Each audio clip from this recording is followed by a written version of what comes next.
Assalomu alaykum hurmatli brifing ishtirokchilari.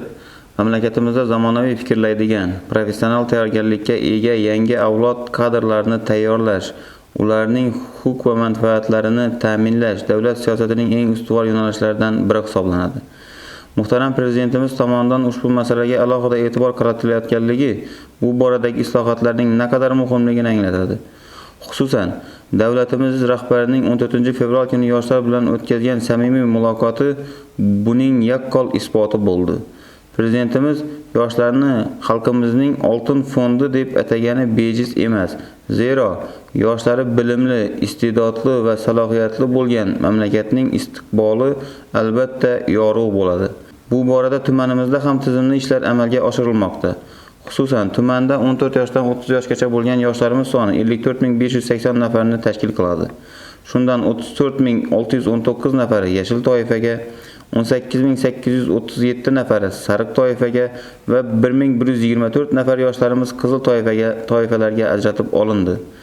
Bundan tashqari 2024-yilning 12-yanvar sanasida muhtaram Prezidentimiz raisligida o'tkazilgan Xavfsizlik kengashi yig'ilishida 7 ta toifaga mansub bo'lgan yoshlarni huquq-tartibot organlari xodimlari tomonidan otaliqqa olinishi yuzasidan bergan topshiriqlari ijroga qaratildi.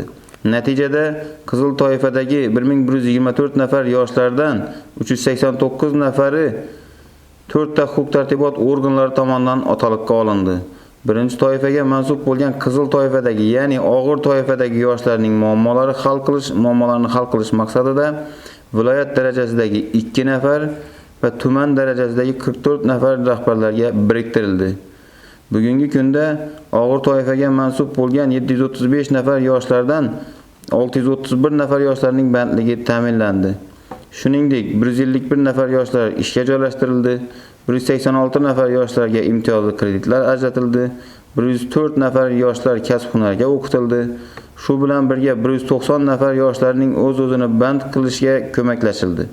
Yoshlar daftaridan jami 146 nafar yoshlarga ijtimoiy-iqtisodiy yordamlar ko'rsatildi.